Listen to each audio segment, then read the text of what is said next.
अग्नि महापुराण 15वां अध्याय। यदुकुल का संहार और पांडवों का स्वर्गागमन। अग्निदेव कहते हैं, ब्रह्मन, जब युधिष्ठिर राजसिंहासन पर विराजमान हो गए, तब धृतराष्ट्र वानप्रस्थ आश्रम में प्रविष्ट हो गृहस्थ आश्रम से वन में चले गए, अथवा ऋषियों के एक आश्रम से दूसरे आश्रमों में होते हुए वे वन को गए। उनके साथ देवी गांधारी और पृथा कुंती भी थीं। विदुर जी दावानल से दग्ध हो स्वर्ग से धारे।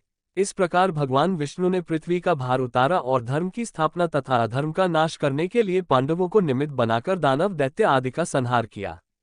तत्पश्चात भूमि का भार बढ़ाने वाले यादव कुल का भी ब्राह्मणों के शाप के बहाने मूसल के द्वारा संहार कर डाला। अनिरुद्ध के पुत्र वज्र को राजा के पद पर अभिषिक्त किया।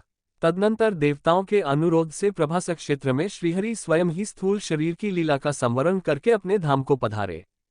वे इंद्रलोक और ब्रह्मलोक में स्वर्गवासी देवताओं द्वारा पूजित होते हैं। बलभद्र जी शेषनाग के स्वरूप थे, अतः उन्होंने पाताल रूपी स्वर्ग का आश्रय लिया। अविनाशी भगवान श्रीहरि ध्यानी पुरुषों के ध्येय हैं। उनके अंतर्धान हो जाने पर समुद्र ने उनके निजी निवास स्थान को छोड़कर शेष द्वारकापुरी को अपने जल में डुबा दिया। अर्जुन ने मरे हुए यादवों का दाह संस्कार करके उनके लिए जलांजलि दी और धन आदि का दान किया।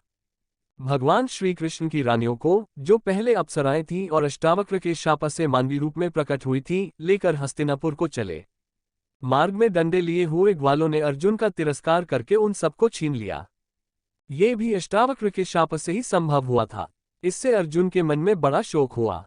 फिर महर्षि व्यास के सांत्वना देने पर उन्हें ये निश्चय हुआ कि भगवान श्रीकृष्ण के समीप रहने से ही मुझमें बल था।